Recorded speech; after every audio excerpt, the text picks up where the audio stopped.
10대와 통하는 생물학 이야기, 우리 지석원님부터 시작하겠습니다. 저는 네, 재현이 안 오나요? 모르겠습니다. 네. 첫 번째 질문은 여기 맨 뒤쪽 5장에 10가지 생물학 분야가 나오는데요. 생물학 연관 분야가. 여기서 자신이 이제 흥미가 있었던 분야 또는 적성에 맞는 것 같은 분야 하나 골라서 한두 개 정도 골라서 말씀해 주시면 되겠고요. 일단 저는 합성 생물학이 되게 재밌을 것 같은데 그 이유는 일단은 생물학을 그냥 그 약간 생태, 약간 동물, 식물 이런 걸로 보는 게 아니라 공학적인 관점에서 본다는 것 자체가 신선했고 또 그걸 이용해서 새로운 생명체를 만들 수 있다는 아이디어 자체가 되게 재밌어가지고 이 합성 생물학이 되게 흥미로웠습니다. 저는 준이. 조금만 더 생각하다 할게. 네, 지석이 저도 좀, 사진 읽었나요 여기? 저 읽었어요. 읽었어요. 음, 사진 못 봤을 거 아니에요, 여기는. 저 읽었었는데. 5장 읽었다고? 뭐? 5장. 잠깐만요. 5장 읽었던 걸 5장 안 읽었어야지. 아닌가? 5장 절반 정도 읽었다는 거 아니야? 비슷한 거 읽었던 것 같은데. 절반 정도 아, 읽었으면 한 3장 정도까지 읽은 거 아니야? 5장 아직 아니에요. 155쪽까지 읽어가지고. 그러니까 3장까지 읽은 거잖아. 맞아요. 5장 얘기하고 있습니다. 아, 잠시만요. 에? 선생님 결정하셨나요? 일단 다른 사람 진행하고. 저 정했어요. 음, 네. 저는 유전학이 제일, 만약 한다면 제일 나을 것 같은데, 한 생물이 만들어지는 게 거의 유전자로 만들어지는데, 그 생물이 만들어지는 근원을 찾아가는 게 유전학이잖아요. 그게 되게 여러 가지, 남은 것보단 제일 그래도 재밌을 것 같아가지고, 유전학을 하고 싶습니다. 네. 지성님 골랐나요? 저는 여기서,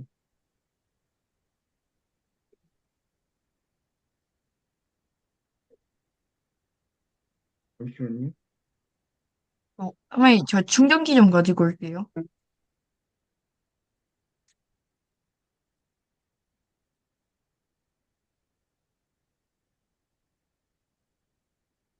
진행해. 네, 딱히. 아, 없어요? 아니, 나 이거, 못 정했어. 아, 네. 그러면 선생님? 자, 지금 쌤이 이 책이 어, 그 선정하면서 생물학 분야가 상당히 뜨고 있다라고 그 얘기했던 그 부분들 중에 하나가 바로 이 5장과도 사실은 관계에 있는 그런 부분들입니다. 그래서 여기 보면 우리가 전통적으로 알고 있던 그런 생물학도 있는 거고 반면에 이제 그 현대에 들어서서 그 생물학이 더 발전해 갖고 여러 가지 그 분야로 발달한 것도 볼 수가 있는데 그 얘기 나온 김에 잠깐 책 보도록 하겠습니다. 240쪽. 자, 첫 번째 진화학 나오지. 진화학은 한마디로 뭐에 대해서 연구하는 거야? 아이에 대해서. 응? 대해서. 진화에 대해서요. 진화에 대해서 진화를 전문적으로 연구한 학문이 진화학인 것들을 볼 수가 있습니다. 그래서 아, 그러니까 우리가 보통 이제 진화론은 누구? 다윈. 다윈이 이제 진화론을 발표한 이후에 이 책에 따르면 물론 그 전에도 이제 진화에 대한 어떤 주장이 있었다는 거예요. 근데 어쨌든 다윈의 진화론에서 본격적으로 되고 있고 그 진화론과 관련되어서 아직도 사실은 공방이 있어, 공방이. 뭐와 뭐 사이에? 창조론과 진화론 아, 공방이 있는 거고 그 진화론이 아직 이제 그 완성된 체계가 아니야. 창조론 쪽에서 진화론에 대해서 이렇게 논박하는 어떤 그런 지점도 있다는 얘기예요. 그러니까 그 부분들을 이제 메꾸기 위한 어떤 그러한 활동들, 그 부분에 있어서 진화학은 뭐 여태까지도 지금까지도 이제 계속적으로 이제 그 연구를 해가고 있는 그런 부분인 것들을 볼 수가 있습니다. 그래서 진화론과 관련되어서 우리가 이제 많이 그 오해하고 있다가 요즘 들어서 더 많이 이제 퍼진 개념들이 우리가 보통 진화했다라고 하면 긍정적으로 생각해? 부정적으로 생각해? 긍정적으로 생각. 긍정적으로 생각하고 진화하면 더 나아졌다, 더 우수해졌다 이렇게 생각한다는 거야. 근데 이 책에 따르면 진화는 지석원 뭐라고 얘기하고 있어? 진화는 그냥 적응해가는 과정. 적응해 가는 과정이지 더 우수하다라는 게 아니라는 거야. 예를 들면 키 큰 사람하고 키 작은 사람하고 우리는 보통 지금 뭘 더 선호해? 큰 사람. 키 큰 사람을 더 선호하잖아. 그러면서 이제 키가 더 커지는 걸로 우리가 진화하고 있다고 생각하는 거야. 쉽게 말하면. 어? 근데 키 큰 사람으로 진화하는 그런 방향성을 갖고 있지 않다는 거야. 왜? 그냥 환경에 조금 더 유리한 방향으로 나아가고. 그렇지. 환경에 키 작은 사람이 더 살아남기 좋은 환경이면 키 큰 사람들은 적응을 잘 못하는 거고, 키 작은 사람들이 주로 살아남는 거고, 그 유전자가 계속 뭐해? 반복. 남아서, 그래서 키 작은 사람 방향으로 진화될 수도 있다라는 거야. 그 반대 상황도 가능하다는 거야. 그러므로 키 큰 게 더 진화한 거고, 키 작은 게 더 진화하지 않은 거다. 라는 식은 아니라는 거야. 근데 우리는 그동안 진화론을 뭐야? 한 일직선으로 생 일직선. 점점 발전해 간다. 인간이 가장 진화한 동물이다. 뭐 이런 식으로 우리는 그동안 사고를 했었다는 거야. 근데 그 부분에서 그렇지 않다라고 얘기하고 있는 부분들, 그 부분들이 이제 어쨌든 우리 여러분들이 생각해 봐야 될 거고, 그 점에서 어쨌든 현재도 그 진화는 계속되고 있는 거겠지. 그래서 그러한 그러니까 과거의 진화를 규명하는 것, 또 현재의 진화에 대해서 계속적으로 연구하는 것들, 뭐 이런 것도 이제 진화학에서 하고 있는 그런 일들이겠지. 자, 그 다음에 246쪽 분류학 나오는데, 자, 분류학은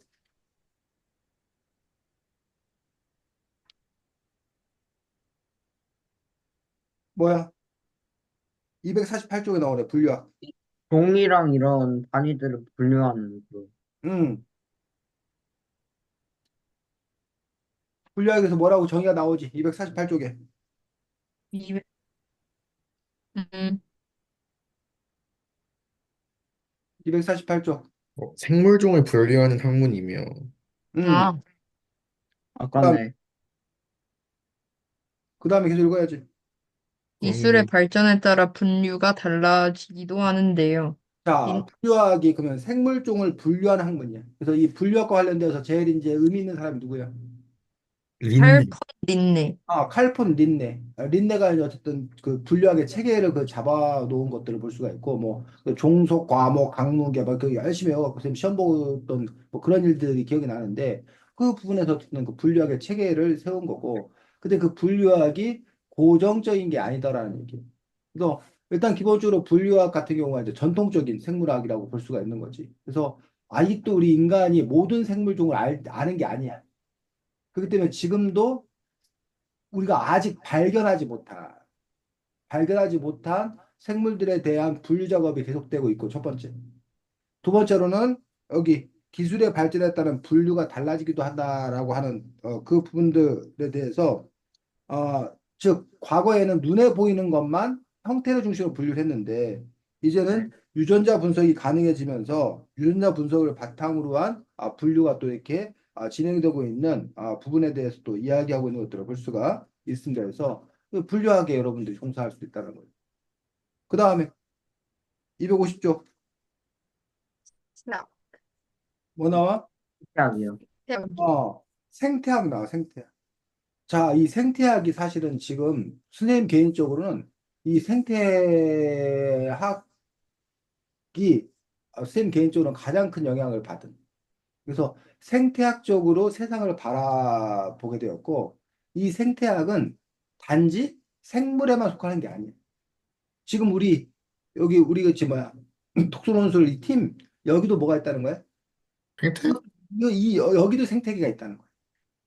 어? 여러분 학급 안에도 학급 생태계라는 게 있는 거야. 마을에도 마을 생태계가 있는 거예요. 그런 식으로 그 생태계가 어떻게 구성되고 그 생태계가 어떻게 발전하는 건가라는 부분에서 이 생태학이라는 것들이 생물학에서 시작됐지만 단지 생물학에서 머물지 아니하고 다른 여타의 분야에도 많이 활용되는 그런 부분들을 볼 수가 있고 선생님 개인적으로 사실은 생태학으로 세상을 바라보니 세상이 이해되는 바가 상당히 넓어졌던 그래서 개인적으로 가장 관심 있는 그런 분야이기도 한데, 자, 생태학에 대해서 251쪽. 생태학은, 생태학은 음, 생태학은 또한 생태계가 직간접적으로 사람들에게 유익함을 주는 기능들, 즉 생태계 서비스의 가치에 대해서도 연구하는데요. 야, 그렇지. 그리고 그 위에 생태학이, 생태야, 생- 잠시만요. 위에요. 윗부분에.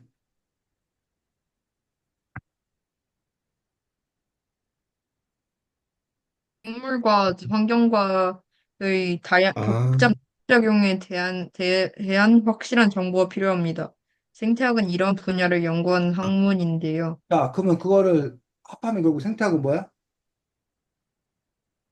생물과 환경의 상호작용. 그렇지. 생물과 환경과의 복잡한 상호작용에 관해서 연구하는 것. 또 그 밑에 좀 더 풀어쓴 건 개체와 개체군을 포함한 군집과 생태계의 전 범위를 연구 대상으로 삼아 생물 다양성을 지키는 방법이나 생태계가 파괴된 지역을 원래의 자연 생태계로 되돌리는 방법을 연구하는 학문. 이게 바로 생태학이다라는 얘기.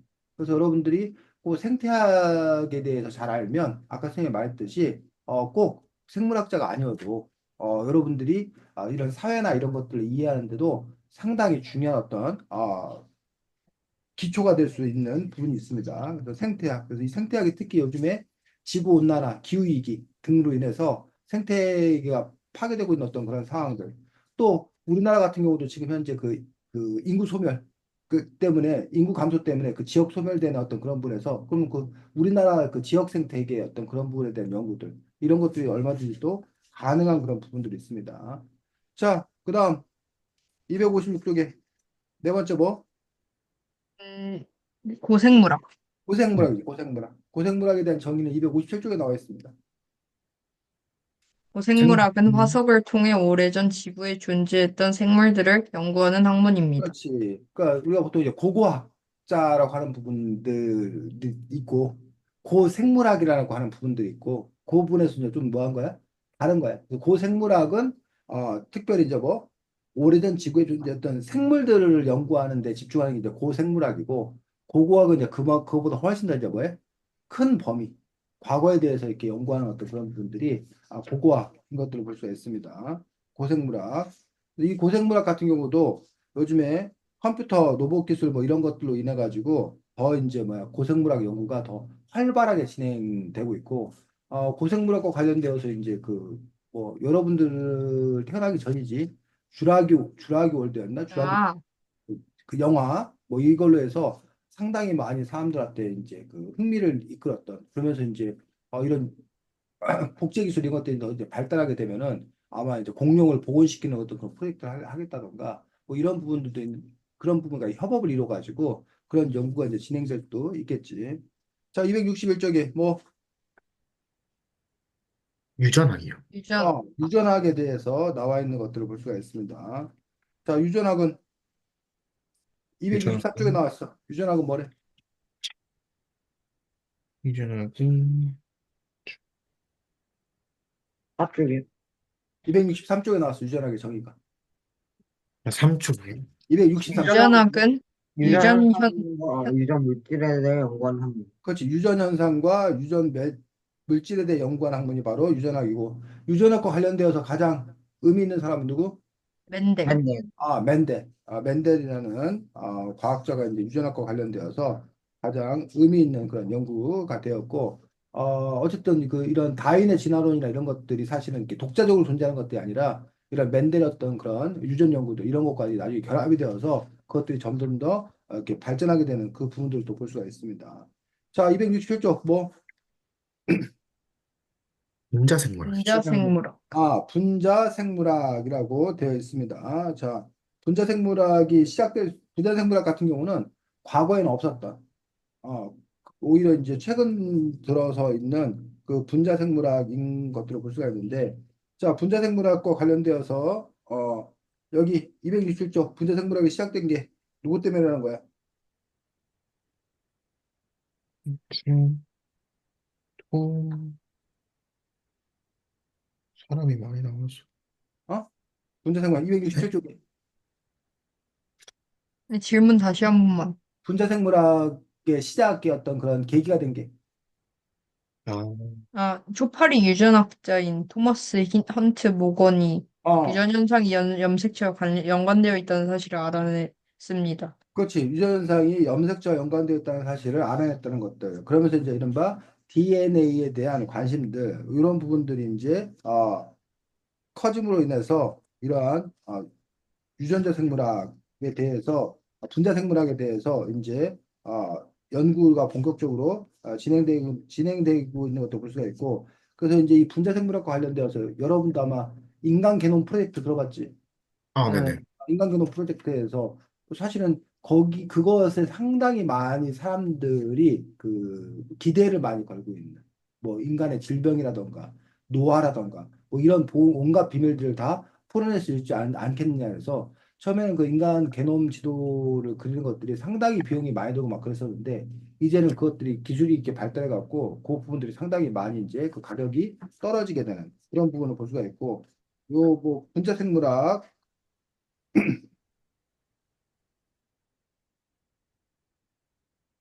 에 대해서 보면 DNA와 RNA를 중심으로 해서 벌어지는 화학 반응에 대해서 연구하는 이 부분들이 이제 분자 생물학이라고 얘기하고 있습니다. 그래서 그 전까지는 어쨌든 그 아까 생명체, 인간의 몸이라도 동물의 몸 이런 것들을 중심으로 했더라면 이제는 그것들을 분자 단위로 더 이제 세밀하게 줄여가지고 이제 연구하게 되는 그 부분들이 이제 분자 생물학인 것들을 볼 수가 있습니다.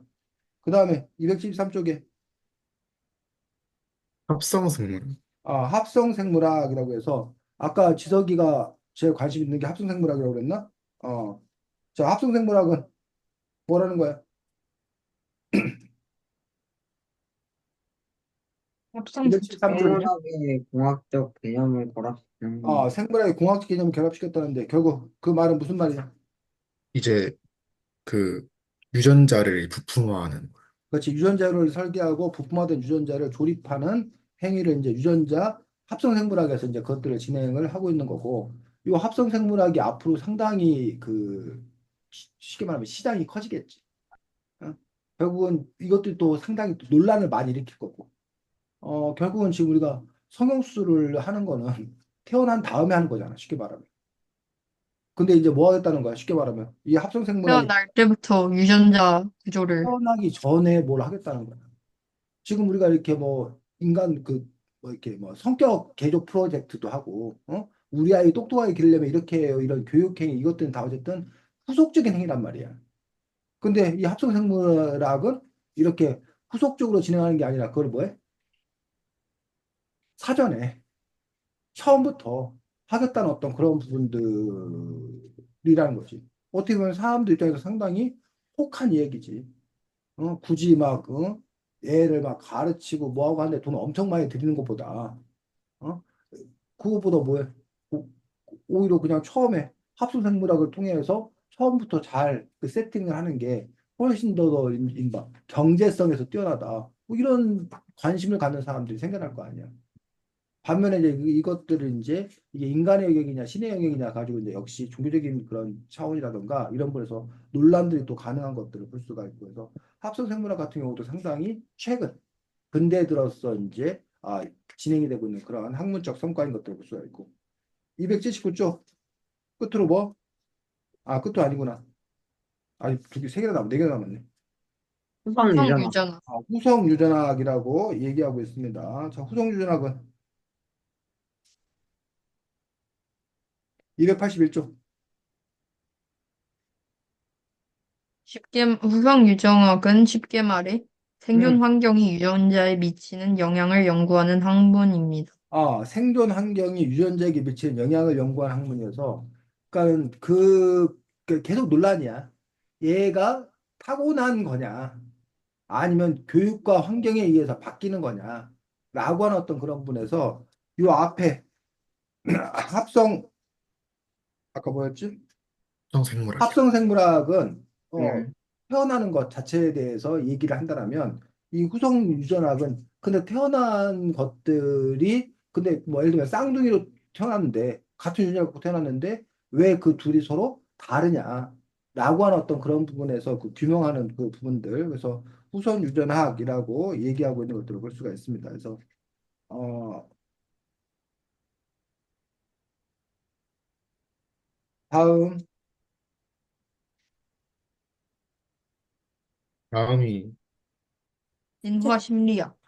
네, 아, 284쪽에 진화 심리학에 관한 부분들에 대해서 얘기하고 있습니다. 자, 진화 심리학은 진화 심리학은,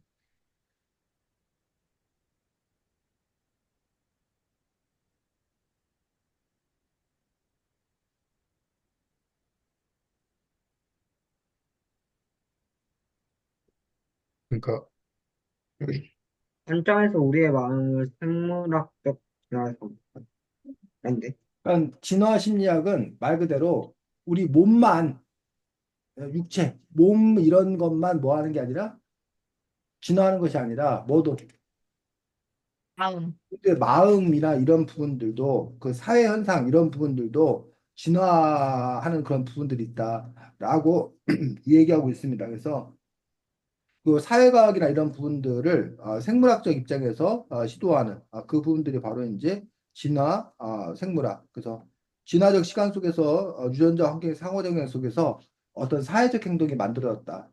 그 사회적 행동에 이러한 진화가 어떤 영향을 끼쳤는 건가? 라는 부분들에 대해서 연구하는 것들, 그것들이 이제 진화 심리학인 것들을 볼 수가 있습니다. 그래서 요것들도 이제 상당히 최근 들어서 이야기, 그 현재 어떤 그런 사회 현상이나 이런 것들을 생물학적으로 설명하려고 하는 그러한 노력들, 그런 노력들이 바로 진화 심리학인 것들을 볼 수가 있고, 그 사회과학하고 이런 생물학이 만난 거지, 진화 심리학은. 그 다음에 끝으로 우주생물학. 네. 우리 생물학은, 응. 이제 그러니까 생물학뿐만 아니라 천문학, 물리학, 화학, 지구과학, 기계과학, 컴퓨터과학 등이 결집한 종합과학의 성격 같아요. 종합과학이어야만 하는 거지, 우주생물학은. 왜? 네. 아, 우주니까, 결국 생물. 우주의 생명체를 발견하기 위해서 우주 생명체를 연구하겠다는 거잖아, 지금. 근데 우주생물학은 지금 현재 그러니까 뭐가 대상이 있는 거 없는 거야?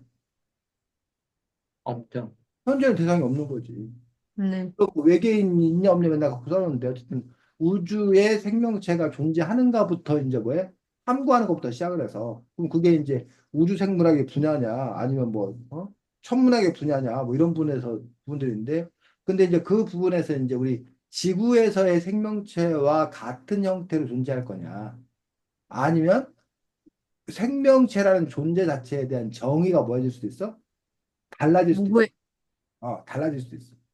그래서 우리가 지금은 우리 인간과 같이 사고하고 뭐 의사소통하고 이런 존재를 지금 찾는 거잖아. 쉽게 말해서 외계인을 찾는 거야, 인을. 근데 과연 외계인이 존재하냐? 외계 생명체를 찾는 거하고 또 다르다는 거야. 그리고 또 이제 그 생명이 도대체 생명체란 도대체 뭐냐? 라고 하는 어떤 그런 부분들에 있어서 연구하는 그 학문들이 바로 이 우주 생물 우주 생명 우주 생물학일 거고 우주 생물학이 이제 단순히 지적 호기심이나 이런 거에서 출발한 것들이 아니라 앞으로 인류가 지구를 벗어나서 우주에 가서 살려고 하는 어떤 그런 프로젝트를 추구하잖아. 어? 그럴 때 과연 어떻게 그 뭐야 생명체들이 살아갈 수 있는 건가? 라는 부분에 대한 어떤 그런 연구들. 그 부분들에 대해서도 결국은 이 우주 생물학 부분에서 그런 연구들이 이제 진행이 돼야 될 부분들이 있겠지. 어쨌든, 결과적으로 이렇게 생물학이 이렇게 순수 생물학이라고 하는 어떤 그런 부분이 아니라 이런 시대 상황이 바뀌고 과학이 발달하고 하면서 이 생물학이 다른 여타의 부분과 손을 잡고 더 이렇게 확장되어 나가는. 그래서 이거를 생물학의 영역을 확장시켜 나갔다고 봐야 되는 건지 아니면 오히려 다른 학문이 생물학을 뭐해? 끌어들였다고 얘기돼야 되는 건지 그 부분에서 어쨌든 그 접점이 좀 이렇게 있을 수 있다는 거예요. 그래서 어쨌든 이 책을 통해서 여러분들이 생물학 하면 우리는 그동안에 이른바 동식물학을 주로 생각했어요. 동식물학. 네. 근데 이제 단순한 동식물학이 아니라 이처럼 다양한 범위의 분야가 있다는 것들 여러분들이 뭐 이해할 수 있다라면 어쨌든 여러분들이 꼭 생물학뿐만 아니라 다른 것도 마찬가지입니다. 그래서 그런 점에 있어서 여러분들이 나중에 이제 그 진로를 선택할 때 사실 우리가 정보가 너무 당연히 없을 수밖에 없지. 근데 어쨌든 그런 점에서 근데 그나마 이제 어쨌든 이런 다양한 분야가 있다는 걸 여러분이 알게 되면 그나마 여러분들이 좀 더 선택의 폭이 좀 넓혀지지 않겠나라는 그런 생각을 합니다. 자, 지석 원 다 진행했어? 아니면 또? 하나 더 있어요. 그냥 가벼운 네. 질문인데, 그, 항상 그 많이 약간 논쟁의 주제가 되는 게 있는데, 닭이 먼저나 계란이 먼저냐, 이런 게 있거든요. 그래서 그거에 대한 의견을 말씀해 주시면 좋겠는데, 생물학적인 관점에서 보면 좋고요. 저는 일단 무조건 닭이 먼저라고 생각하는 게, 계란이라는 것 자체가 닭의 번식 수단이기 때문에, 그 닭이 계란을 낳는 거잖아요. 그렇기 때문에 저 닭이 먼저라고 생각을 하거든요. 그래서, 주니님? 그러니까 지, 어떤 다른 생물에서 닭으로 진화를 했을 거 아니에요. 네. 그런데 이제 생물이 진화하는 과정에서 자기한테 번식을 통해 가지고 계란을 낳는 거잖아요. 근데 그 계란을 낳을 때 자기의 유전자가 조금씩 변형해가지고 이 계란한테 들어가는 게 아닌가. 그래가지고 전 닭이 달걀이 먼저라고 생각합니다. 네. 지성은. 닭은 달걀에서 태어납니다. 음, 그래서 어쩌라고요? 달걀이 먼저입니다. 네. 지. 하진님? 저도 달걀이 먼저라고 생각합니다. 왜냐면 그 닭도 아까 윤지성님 말처럼 알에서 태어나잖아요.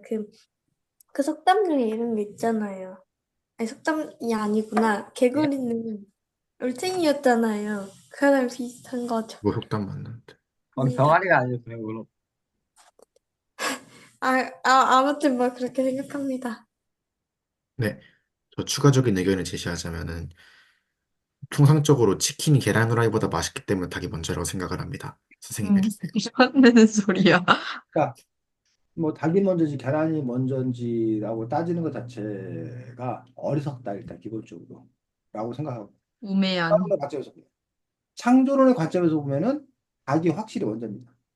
창조론의 네? 관점에서 보면은 뭐 하나님이 세상을 창조하면서 그냥 이렇게 동물들을 만들고 뭐 그렇게 했기 때문에 당연히 이제 닭이 먼저고 뭐 알이 나중이겠지. 알을 낳고 뭐 이렇게 했겠지. 근데 이제 진화론의 관점에서 봤을 때 닭이라는 게 탁 존재했나?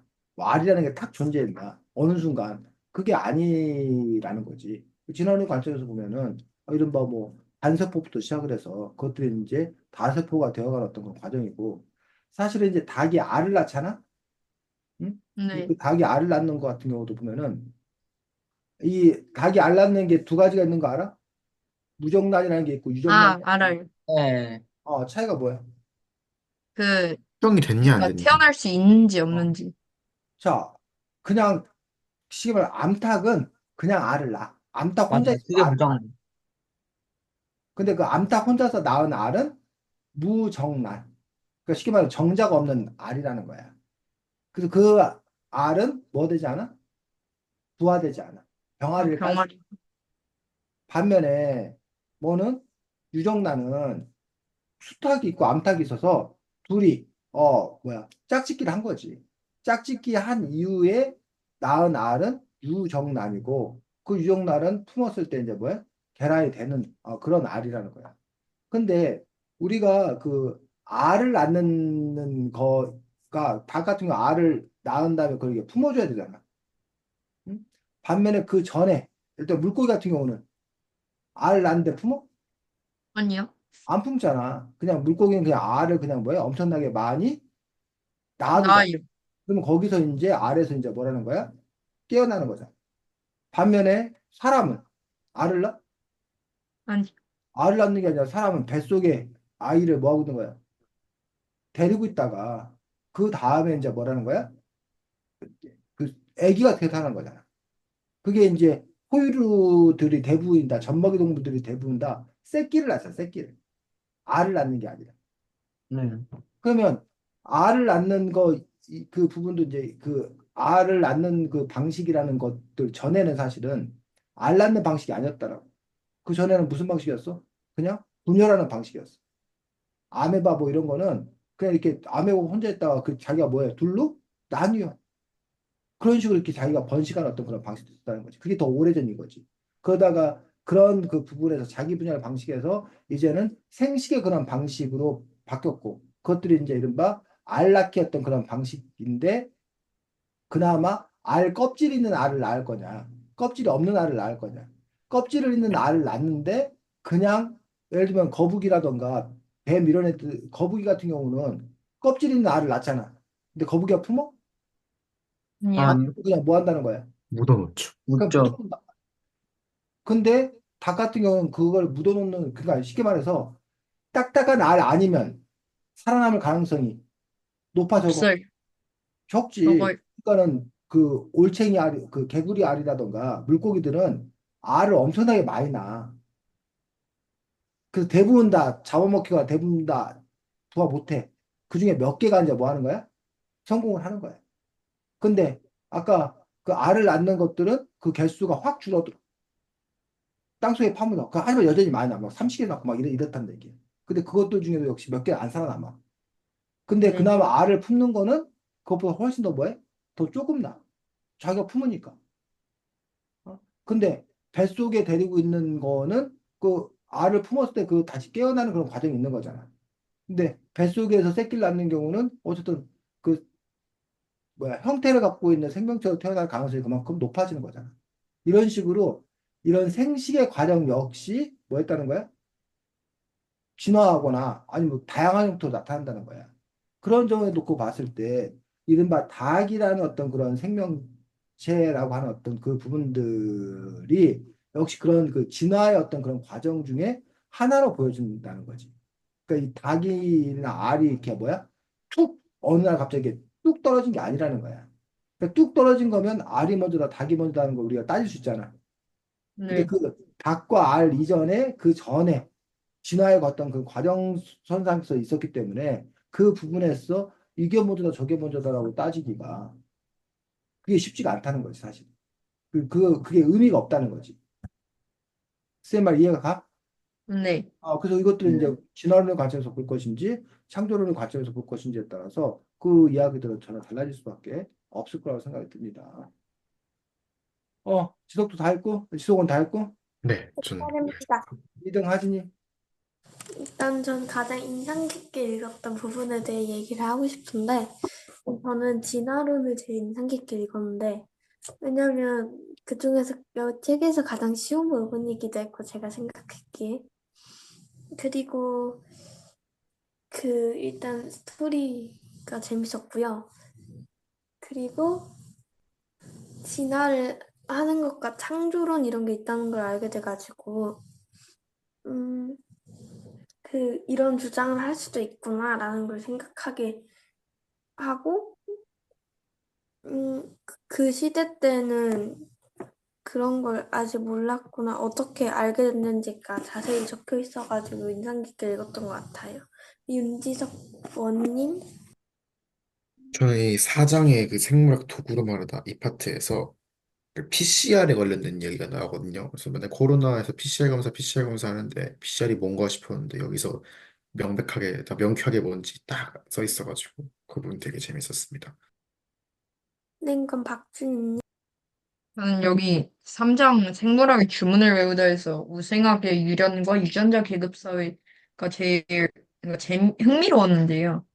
그, 그러니까 우생학이라는 게 뭔지는 알고 있었는데, 이거에 대한 구체적인 사실하고, 유전자 계급 사회라는 게 되게, 신선해가지고, 이게 제일 흥미로웠던 것 같아요. 랭건 윤지석 투님? 저는 3장이나 4장에서 이 유전자, 가위나 이런 유전자를 자르고 붙이면서 품종을 개량하는 이런 게 좀 흥미로운 내용이었던 것 같습니다.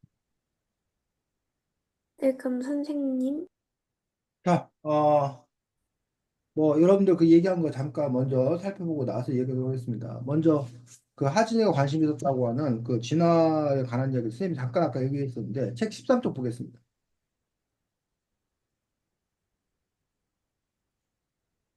자, 책 13쪽 하진이 책 갖고 있어? 제 책이 하나밖에 없는데 나 하진아 안 갖고 있어? 네. 제가 아, 하고 있습니다. 지석이가 그럼 읽어주겠습니다. 13쪽 첫 줄부터 천천히. 음, 다윈의 진화론은 태양계에 대한 지구의 특권적 지위를 박탈한 코페르니쿠스 지동설과 마찬가지로 무생명에 대한 인간의 배타적 지위를 허락하지 않았지요. 세상이 지구를 중심으로 돌고 그 정점에 사람이 서 있다는 창조적 세계관은 다윈에 이르러 새로운 상황을 맞이하게 됩니다. 자, 그 얘기가 뭐냐? 중세 기독교적 세계관, 창조적 세계관에서는 천동설, 지구를 중심으로 세상이 둔다는 거야. 그러니 지구에 사는 우리 인간이 얼마나 위대하냐라고 생각했던 거야. 인간이 짱이라고 생각했던 거야. 그리고 인간이 만물의 영장이라고 생각했다는 거야. 그런데 지구가 한낱 태양의 여러 행성들 중에 하나에 불과하다라는 사실이 발견됐다는 거야. 우리가 중심이 아니라 우리는 뭐다? 주변부다. 라는 것 때문에 코페르니쿠스의 어떤 그런 발견이 단지 그런 천문학적 발견으로서만이 아니라 우리 사회에 미치는 사람의 인식에 미치는 부분에 아주 큰 충격적인 사실이었다는 거야. 그런데 뭐 역시 진화론 역시 마찬가지라는 거예요. 진화론 역시 사람들이 가장 우수해서 이 사람이 세상을 지배하고 우리 사람들이 개발하고 이런 것도 우리가 우수하니까 또 하나님이 우리 보고 세상을 뭐에 다스리라고 했으니까 지배하라고 했으니까 이런 거에 바탕을 두고 우리가 마음대로 개발하고 이런 것들을 정당화했다는 거예요. 근데 진화론에 따르면 그렇지가 않다는 거야. 그럼 그렇지 않다는 게 무슨 얘기인지 요 부분이 선생님 입장에서 사실 상당히 중요한 부분이 생각이기 때문에 계속 읽어보겠습니다. 선생님. 진화론은 다윈이 처음 주장한 것이 아닙니다. 다윈 이전에도 진화론자가 있었는데 이들이 생각하기에 진화란 단순한 생물이 점차 복잡한 생물로 변해가는 것이었습니다. 마치 사다리를 올라가듯 낮은 단계의 생물이 높은 단계의 복잡한 생물로 진보하는 것이지요. 하지만 다윈은 이렇게 생각하지 않았습니다. 그는 당시의 지배적 사고였던 존재의 대사슬, 즉 무생물에서 시작해 식물, 동물, 인간, 천사, 신으로 이어지는 생명의 신분 질서를 지지하는 대신 모든 생물은 나무가 가지를 치듯 공동 조상에서 갈라져 나온다는 생명의 나무를 주장했습니다. 다윈이 보기에 인간은 진화적이고 우월한 존재가 아니었습니다. 다른 생물과 마찬가지로 진화의 나뭇가지 끝에 매달린 하나의 생물 중에 불과했죠. 자, 그래서 우리가 많이들 오해하고 있는 어떤 그런 분들이 아인의 진화론과 그 이전의 진화론자를 우리는 그 진화론이라는 이름을 그냥 퉁쳐버려. 그 다인의 진화론을 우리가 오해하는 경우가 많다는 얘기예요. 이른바 뭐 아까 선생님이 일직선 상에서 과거에는 미개했는데 우리가 진화해 갖고 더 발전했다. 이런 식으로 생각하는 그런 사고방식이 있는데 그게 아니라는 거예요. 그래서 여기 보면 지금 생명의 나무라는 어떤 그런 표현을 썼어. 생명의 나무. 그래서 이게 지금 손도 이렇게 보면 손에 이렇게 엄지손가락으로 이렇게 여러 가지 손가락 이렇게 가지가 뻗었잖아. 그 중에 여기에 뭐 호랑이가 있고 여기에 뭐 사람이 있고 여기에 무슨 뭐 꽃이 있고 이런 거에 불과하다는 거예요. 그렇기 때문에 사람이란 존재가 특별히 다른 생명체에 비해 더 우월하다고 말할 수가 없다라는 없어요. 거야. 이거 역시 단지 생물학적 어떤 그런 의미가 아니라 인간이나 사람이란 무엇인가 라는 어떤 그런 존재 자체에 대한 어떤 그런 심각한 물음이 되는 거예요. 그래서 우리가 철학이나 이런 부분들이 머릿속에서만 이렇게 존재하는 것이 아니라는 거예요. 이런 것들은 결국은 이런 생물학적 연구의 어떤 그런 발달, 물리적 그런 연구의 어떤 그런 결과에 의해서 우리 존재에 대해서 다시 한번 생각하게 되는 그런 부분들을 갖고 있다는 거지. 그 점에서 이 진화론이 갖는 의미가 상당히 큰 거고, 그래서 특히 교회나 이런 데서 그 진화론을 받아들이기가 어려운 거야. 아니, 그 과학적 사실인데 그냥 받아들이면 어때? 라고 생각하는데, 그 교회에서 그 생각하는, 신과 인간, 구원, 뭐 이런 부분들에 있어 그 밑바탕에 대한 어떤 그런 체계를 이 진화론이 허물어뜨려 버린다는 거지. 또, 이런 진화론을 받아들이고 아까 그 생태학을 받아들이게 되면, 우리, 우리가 이제 옛날에는 장애인을 우리는 정상인이고 걔를 비정상 이렇게 얘기했어. 근데 지금 그렇게 안 부르고 장애인과 비장애인 우리가 부르잖아. 근데 요즘들은 인간과 동물 이렇게 부르지 않고 인간과 비인간이라 불러. 아, 그래요? 요즘에 그 뭐야, 환경운동하고 이런 사람들은 생태학자들은 인간과 비인간이라고 불러. 그럼 그거는 뭐랄까? 장애인과 비장애인을 같은 레벨에 이렇게 두는 거잖아. 그런 것처럼 인간과 비인간, 그 같은 존재 중에 인간이란 존재와 비인간이란 존재로 같은 등급에 놓겠다는 거예요. 그러다 보니 인간 옛날에 잡아먹는 그런 식인 뭐 이런 게 있었잖아. 근데 인간을 잡아먹지 않는 것처럼 그러면서 이제 뭐 비건이라던가 이런 생각이라던가 생명평화라던가 이런 생각들이 다 그 밑바탕에서 이렇게 나오게 된다는 얘기지. 그런 식으로 이러한 생물학적인 어떤 그런 발견들, 연구들이라고 하는 부분들이 근데 그 전에 그냥 인간이 최고다라고 마음대로 개발하고 마음대로 막 사냥하고 이랬던 사람들 입장에서는 이런 식의 논리가 되게 불편해지는 거야, 불편. 새로운 삶의 방식을 요구하기 때문에. 그런 부분들에 대해서 여러분들이 생각해 볼 필요가 있고. 자, 그 다음에, 어, 여러분이 또 얘기했던 게, 그 지석원이 얘기했던 사장 같은 거 차려보고 차례. 네. 찾아보면 생물학 도구를 말하다 해서 사장 같은 경우에 이제 그 과학 기자재가 어떻게 발달하느냐. 그 과학 기자재가 발달함에 따라서 생물학이 더 깊어지고 더 풍성해지는 그런 부분들을 볼 수 있는데 그 과학 기자 중에서 생물학 발전에 아주 큰 기여를 한 대표적인 거 5가지 나오는 거예요. 첫 번째가 뭐? 미경. 현미경. 현미경이 나옴으로 인해서 이른바 여기는 안 나왔는데 미생물학. 이라고 하는 그런 분야가 새로 생겨날 수 있었던 거예요. 그러니까 현미경이 없었다면 미생물학이라는 분야가 있을 수가 없는 거지. 현미경이 중요하지. 그 다음에 두 번째가, 수선 회절 분석기. 그치, 네. 엑스선 해절 분석기가 나옴으로써 이른바 DNA 구조를 밝혀냈다는 거야. 그럼 아까 그 유전 생물학이라는 거, 이런 부분들이 다 엑스선 해절 분석기 이후에 그 가능했던 것들이지. 그 다음에 세 번째가, PCR. PCR. PCR. 아까 그 지석이가 말했던, 우리가 사실 네. PCR이 뭔지 누가 알았어. 근데 그 코로나19 때 우리가 PCR 검사한다. 뭐 네. 이런 것들을 이제 그다음부터 그죠, 이제 그렇죠. PCR에 대해서 사람들이 알게 됐는데 그 PCR에 대해서 이제 이름만 아는 것들이 아니라 아까 지석이가 말한 대로 PCR이 뭔지에 대해서 좀 더 설명하고 있는 것도 볼 수가 있지. 그 원리라는 부분에서 설명해주고 있는 거야. 네 번째가 NGS. NGS에서 이른바 암호 해독기 그 유전자에 대해서 암호를 또 어떻게 해독하는 건가라는 부분에서 얘기하고 있고 다섯 번째가 유전자가 유전자 가위에서 유전자 편집인데 유전자 또 가위라는 이름을 또 이렇게 붙여갖고 우리는 당연히 또 뭐로 생각해? 뭐 잘라내고 막 이런 거 생각한다는 얘기야. 그래서 무슨 뭐 손기술이 좋아서 어쩌고저쩌고 막 이런 얘기 했다는 얘기지. 근데 그 유전자 가위가 무엇인가에 대해서 역시 설명해주고 있고 어쨌든 이러한 도구를 계속적으로 그 발전시키는 그런 연구가 있고 그 도구를 이용해서 또 그 학문적인 내용을 더 발달시키고 이 두 가지가 같이 가는 거야. 우리 천문학도 마찬가지지. 천문학에서 어쨌든 발전해서 가장 큰 역할을 했던 건 뭐야? 생물학에서요. 천문학.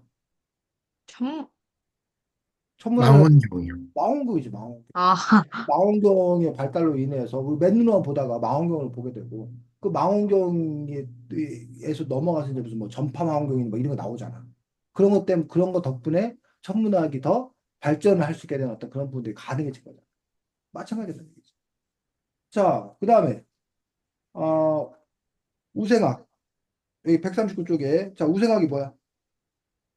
우생학. 뭐, 그, 그러니까 무한 유전자가 있고, 뭐랄까, 인간에서도 우수한 유전자하고 우수한 유전자의 교배를 통해 가지고 응, 점점 우수한 인간으로 응. 발전해 나간다는 학문.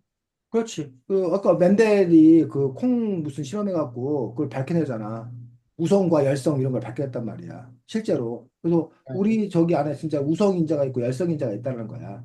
그런 점에서 그것들을 더 이제 발전시켜서 우생학이라는 그래서 쉽게 말하면 더 젖을 많이 생산하는 우유를 더 많이 생산하는 뭐 젖소를 이렇게 개량한다던가 아니면 더 맛을 좋게 하게 하는 어떤 그런 연구들 이런 것들의 기본이 되는 것들이 우생학이라는 거지. 그래. 이 부분들이 있어. 근데 이제 이 우생학이 더 이제 뭐야? 정치적으로 이용되다 보니까 이른바 우수한 인간과 열등한 인간이라고 하는 그런 부분이 나왔고. 그래서 히틀러의 이른바 인종 청소. 히틀러가 왜 유대인들을 없애려고 했었냐? 뭐 다른 여러 가지가 이유가 있지만 그 중에 하나의 어떤 그런 부분들은 열등한 존재를 뭐 한다? 없앰으로써 이 좋은 그 유전자가 계속 가야 된다. 라고 하는 어떤 그런 부분들. 근데 그 부분들은 또 나중에 보면 이른바 생명의 다양성이나 이런 입장에서 보면은 사실 상당히 좀 문제 있는 어떤 그런 이야기가 될 수밖에 없는데, 자, 그런 부분들이 이제 우생학이었던 것들 볼 수가 있고, 아까 그, 뭐지? 그 생물학 그 분야 얘기하면서 앞으로 그 유전자를 이용해서 뭐 하는 그 부분들에 대한 이야기도 있었잖아. 그런데 이 우성학이라고 하는 그 부분들이 결국 유전자를 조작하는 어떤 그런 과정들 속에서 그러니까 지금은 아 우리가 지금 이렇게 평등 사회를 지향한단 말이야. 네. 옛날엔 신분 사회였어. 활동. 누구 집 자식으로 태어났냐에 따라서 그 신분이 계속 이렇게 세속되잖아. 응? 양반이라는 신분, 노비라는 신분이 계속 세속되잖아. 그걸 혁파했단 말이야. 근데 혁파했는데 지금도 또 다른 계급 사회에 우리는 살고 있어. 왜 또 다른 계급 사회에 살고 있냐? 부자들은 아이가 태어나면 어떻게 해? 엄청나게 투자를 하잖아. 그래서 그 애가 더 성공할 가능성이 커지는 거야. 반면에 가난한 사람들은 그 아이가 태어났는데 그냥 태어난 상태로 살잖아. 후천적으로 뭐 이게 그 뭐야 후속적인 지원이 거의 안 이루어지잖아. 그런 부분에 있어서 그 차별이 공고화되더라는 거야. 그러면 또 다른 우리가 계급사회에 살고 있는 것처럼 이렇게 보여지는 거야. 그런데 이 유전학이나 이런 것들이 발달하게 되면 아예 아까도 잠깐 얘기했는데 처음부터 뭐 한다는 거야? 우리 아이를 우수한 아이로 태어나게 하겠다는 거야, 처음부터. 아까 후천적으로 막 이렇게 노력하고 또 후천적으로 해도 안 되는 그런 경우도 있잖아. 근데 그거에 비하면 태어나기 자체를 우수한 인재, 우수한 인간으로 태어나게 하는 거고, 거기에 이제 어떤 문제가 생기냐면 결국 그거는 많은 비용이 들 거고, 많은 비용이 든다는 얘기는 결국 누구만 할 수 있고, 돈 많은 부자만 할 수 있고, 네. 수많은 부자만 할 수 있으니까 당연히 태어날 때부터 이른바 우수한 아이와 그렇지 네, 않은 아이로 갈리는 거지. 그럼 네. 그것들이 옛날에 어떤 그런 그 신분 사회와 뭐가 다르냐라는 얘기죠. 또 다른 그런 부분들이 있을 수밖에 없는 거 아니냐. 그러면 그 문제를 어떻게 해결해야 될 건가라는 부분들. 그 점에서 이제 생물학자들은 우리는 그냥 뭐 하는 것뿐이다. 연구하는 것뿐이다. 지적 호기심 음, 때문에. 아니면 그냥 과제가 있어 연구하는 것뿐이다. 하지만 그로 인해서 빚어질 수 있는, 벌어질 수 있는 갖가지 일들을 해결하기 위해서 결국은 그 여타의 학문들, 정치학도 있는 거고, 뭐 사회학도 있는 거고, 이런 게 있고, 법률학도 있는 거고, 이런 게 있는 거겠지. 근데 이제 그런 정치학이나 사회학이나 법률학에서 이런 생물학적 지식이 없으면 그 부분들을 제대로 컨트롤할 수가 없다는 거예요. 그렇기 때문에 것들의 접점이 있어, 접점. 그러니까 여러분이 나중에 내가 판사가 되겠다. 근데 판사가 된다 하더라도 재판을 하는데 재판을 하려면 그 재판의 그 내용을 알아야 되잖아. 그 내용을 알려면 결국은 그 분야에 대해서 자기가 뭐 해야 돼? 아, 내용 네. 잘 알아야죠. 재판할 거 아니야.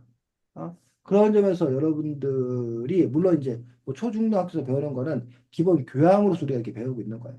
하지만 여러분이 나중에 어떤 전문 분야로 간다 하더라도 그 전문 분야라는 것들이 그것만 배워서는 안 되는 것이 아니라 그 외에 다른 분야의 것들과 이제 결합이 될 때, 그럴 때 여러분들이 더 자기가 하고 있는 그 분야에서도 제대로 잘 할 수 있는 또 그런 부분을 볼 수가 있는 거지. 자, 그 다음 하진이 전 여기까지 하겠습니다. 3등. 좋아요.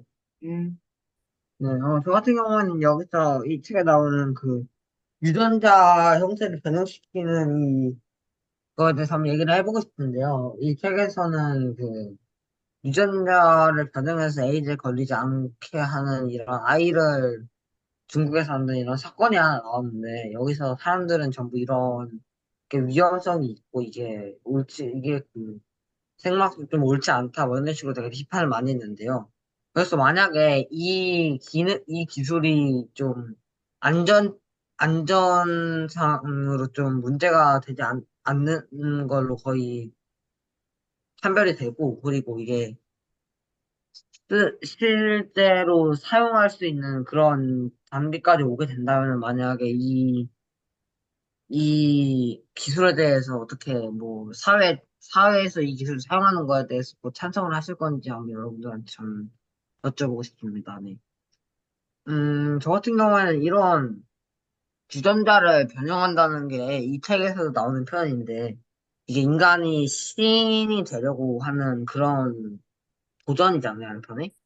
근데 이러한 게 과연 옳은가에 대해서 저는 좀 아니라고 저는 생각을 하는데 이 유전자라는 게 그 태어날 때 부모한테서 반씩 물려받아가지고 갖게 된 유전자인데 이 유전자를 자기나 자기 원대로 바꾸고 이 원래부터 내려온 유전자를 그런 거는 좀 네, 도리에 어긋난다고 저는 생각해가지고 이런 기술이 만약에 실용성이 생기더라고 해도 적어도 인간한테는 사용하지 않는 게 맞지 않을까라고 생각합니다.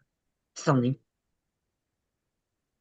이게 막, 뭐, 여기 책에 나온 내용처럼 진짜 맞춤하기 이런 거 만드는 사람들은 윤리적인 문제가 있겠지만, 지금 전 세계에서 에이즈 같은 걸로 고통받고 있는 사람이 너무 많고, 그렇기 때문에 치료용 목적으로 쓰는, 당연히 쓰는 게 저는 맞다고 봅니다. 써야 된다고 봅니다. 만약 그걸로 이제 에이즈의 완벽한 치료 이런 게 실현이 가능하다면, 네, 그래야 된다고 봅니다. 네, 알겠습니다. 주인님. 그러니까 유전자를 마음대로 변형할 수 있다고 하면 그 유전자를 얼마나 좋은 유전자로 바꾸고 그다음에 바꾸는 거에 따라 가지고 그 비용이 또 달라질 거 아니에요. 그러면 또 빈부격차에 따른 유전자가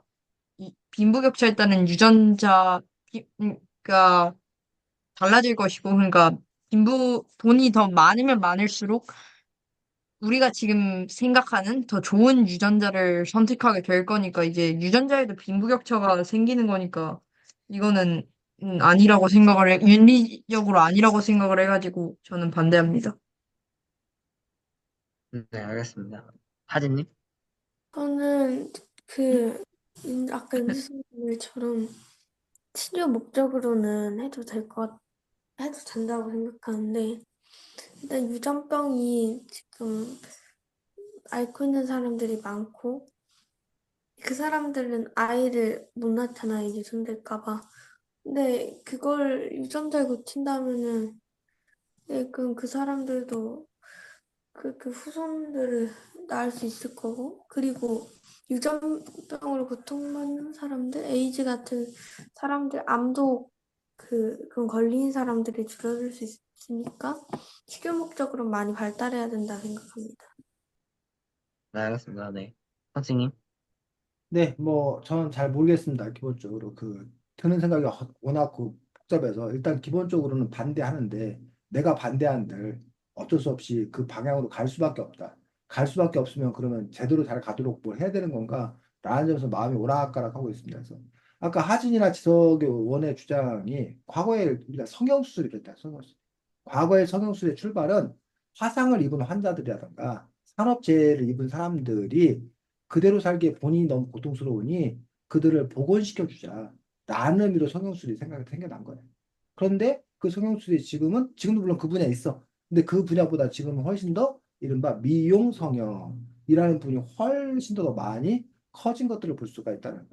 그러면 유전자 관련돼서 똑같을 거란 얘기야. 지금 당장에는 아까 말했던 여러분들이 무슨 에이즈 치료니 무슨 뭐 유전적 질병에 대한 치료니 이걸로 당연히 먼저 시작을 하겠지.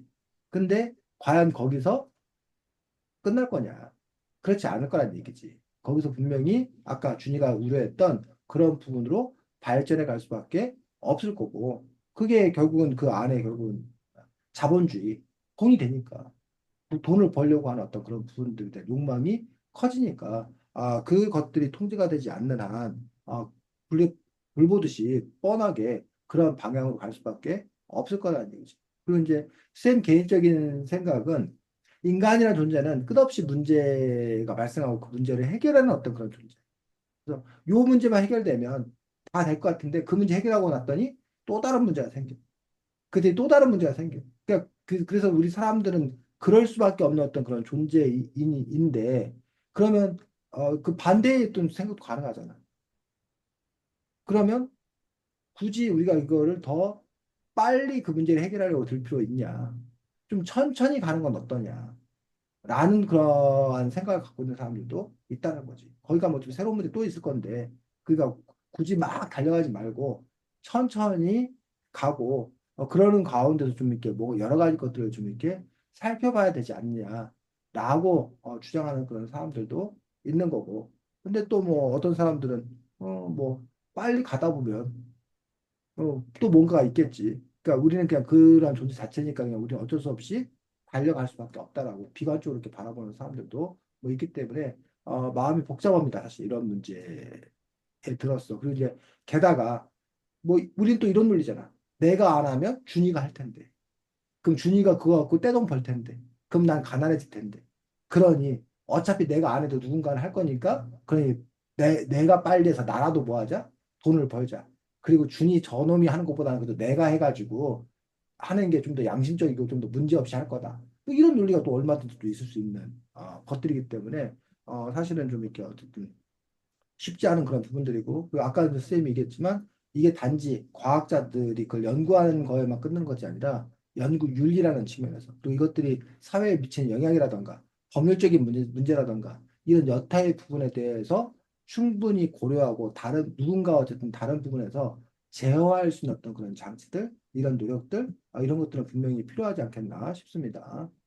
다음, 저예요. 쪽도 다 저는, 끝났어? 아, 네, 아, 네, 끝났습니다. 준이? 저는 여기서 나온 GMO 식품에 대해 동의하는지 반대하는지를 여쭤볼 건데요. 일단은 저는 그러니까 제가 어디서 어떤 통계 자료를 봤는데 지금 생산하는 식량 양으로는 그 전 100억 정도인가? 그 정도의 인구를 먹여 살릴 수 있대요. 근데 지구 지구의 사람들이 그러니까 돈이 많은 사람들이 훨씬 더 많은 식량을 가져가게 되니까 이 부- 빈곤에 시달리는 사람이 생기는 거래요. 그래가지고 이 GMO 식품을 통해 가지고 아무리 식량이 많아져도 어차피 부유한 사람들이 더 많이 가져갈 테니까 이 GMO 식품에 대해 가지고 저는 반대하는 것 같습니다. 네, 그다음에 지석원님. 저는 일단은 그 무서워요. 그러니까 그 이게 우리가 아직 유전자에 대한 연구가 아직 확실하지 않다 보니까 이게 우리 몸에 어떤 영향을 미칠지 진짜 모르는 거잖아요. 그래서 일단 지금으로서는 GMO 같은 이제 편법이 아닌다는 방법을 먼저 생각해보고 GMO 같은 것들은 연구가 확실히 진행된 후에 하는 게 낫지 않나라는 생각입니다. 일단 무서워가지고 뭐 어떻게 될지. 네, 감사합니다. 그다음에 하진님. 전 일단 앞에 사람들이 말했듯이 일단 지금 식량으로 일단 먹고 만약 엄청 부족해진다면 GMO 식품을 확실하게 연구를 하고 안전한지 파악한 후에 그래도 안전하다면 그땐 먹어도 될 것 같아요. 네, 감사합니다. 그다음에 지성투님. 아, 네, 저 같은 경우에는 솔직히 이 GMO 식품이 지금 현재까지도 이 안전성이나 이런 거에 대해서 아무런 그게 없잖아요. 근데 인간에게는. 그런 게 전혀 나오지 않았기 때문에 저 솔직히 MSG랑 비슷한 취급받을 것 같기는 합니다. 네. 이게 네, 현재까지는 딱히 문제된 것도 없어가지고. 네, 그다음에 선생님. 네, 여러분들 이미 GMO 식품을 먹고 있는 거 알아? 네, 알아요. 여러분들 지금 GMO 옥수수, GMO 콩으로 그걸 직접 먹지 않는다 하더라도 그걸로 만든 기름으로 튀긴 과자를 여러분들이 맛있게 먹고 있는 거야, 사실. 대부분. 그래서 우리는 알게 모르게 이미 GMO 식품을 섭취하고 있는 어떤 그런 상황들인 것도 볼 수가 있습니다. 그래서 우리가 특히 이제 미국산 콩 이런 쪽들은 GMO 콩인 경우 이 가능성이 상당히 높기 때문에 뭐 그런 그 상황들인데 GMO가 안전하다고 밝혀진 것도 없는데 반대로 GMO가 유해하다라고 밝혀진 그런 부분들에 대해서도 물론 GMO 반대론자들은 뭐 어떤 실험을 통해서 GMO가 유해하다라고 이제 밝혀졌다라고 주장하지만 GMO 찬성한 쪽에서는 그 실험 자체가 과연 이렇게 정당한 실험이냐, 그리고 반복적으로 확인된 실험이냐라는 부분들에서 상당히 좀 이렇게 의문을 제시하고 GMO 안전론자들은 GMO 찬성론자들은 GMO 식품을 이른바 뭐 미국 그 FDA인가 그런 곳에 다 통과했다. 안전성 테스트 다 통과했다. 라고 하는 데서 또 찬성론자들은 아니 그게 몇십 년 후에 그 아니면 그 아기가 세대를 넘어서서 그런 경우에 부작용이나 이런 것들이 검증되지 않았냐라는 식으로 하기 때문에 사실은 둘 다 이렇게 이제 물음표 속에서 싸움을 하고 있는 어떤 그런 부분을 볼 수가 있고 또 하나 혼란스러운 게 아까 지석이가 이제 MSG 논쟁에 대해서 얘기했는데 MSG가 한때 한참 유의하다고 막 얘기를 했어. 근데 또 최근에 또 분위기는 MSG는 죄가 없다 뭐 이런 식으로 또 이제 그런 얘기가 막 또 나와. 그러면서 도대체 이게 누구 얘기를 믿어야 되는 건지도 모르겠고, 그다음에 이 과학자들이 그 연구 논문이라고 하는 것들이 요즘에는 그동안은 과학자들이 당연히 진실을 추구하고 가치 중립적일 거라 생각을 했어. 근데 알고 봤더니 과학자들 연구를 봤을 때 꼭 봐야 되는 것은 그 연구비를 누가 댔냐를 봐야 된다는 거야. 과학자들이 연구 결과를 발표했는데 그걸 식품회사가 연구비를 댔는지, 어? 환경시민단체가 연구비를 댔는지에 따라서 그 연구 결과가 뭐 하다는 거야? 달라. 다른 다르죠. 연구가 나오더라는 거야. 물론 이제 그나마 연구계는 이른바 크로스 체크를 하는 거야. 지석이가 A라는 연구를 했어. 그때 그 지석이라는 연구가 의미가 있으려면 지석이는 연구 과정, 데이터 이런 걸 밝혀야 돼. 연구 논문에. 근데 그 지석이가 한 연구를 하진이가 해도 준이가 해도 똑같은 결과가 나올 때 그 지석이 연구가 뭐야? 인정받는 거야. 근데 지석이가 연구한 그 과정이나 그 데이터 갖고 다른 사람이 했는데 똑같은 결과가 안 나와. 그럼 그 지석이 연구 논문은 뭐가 되는 거야? 폐기되는 거야, 최소한. 그러면서 어쨌든 우리가 연구 논문에 대한 기본적인 그 자세들을 갖고 있는데, 뭐 GMO 같은 경우에 어쨌든 지금 상당히 그 산업적인 어떤 그런 측면에서 뭐 각광받고 있는 어떤 그런 부분들이고 한마디로 돈 된다는 거야. 돈이 되는 어떤 그런 측면들이고 그 점에서 아까 준이가 처음 발제를 하면서 아주 중요한 부분을 지적을 한 거지. 그러니까 GMO를 통해서 우리가 그 긍정적인 얘기를 막 한단 말이에요. 근데 과연 아까 말한 대로 식량이 부족해서 지금 기아 문제가 발생하고 있는 건지 아니면 식량이 부족한 게 아니라 다른 이른바 자본주의 메커니즘에 따라서 뭐 쉽게 말하면 이거지. 그 명품 가방이 팔리지 않는 명품 가방이 있어. 그러면 그 가방 싸게라도 파는 게 좋잖아. 그 가방 나눠주면 얼마나 좋아. 이거 그렇게 뭐야 노력해서 만든 건데. 근데 그 가방은 뭐 하더란 얘기야? 불태우더란 얘기야.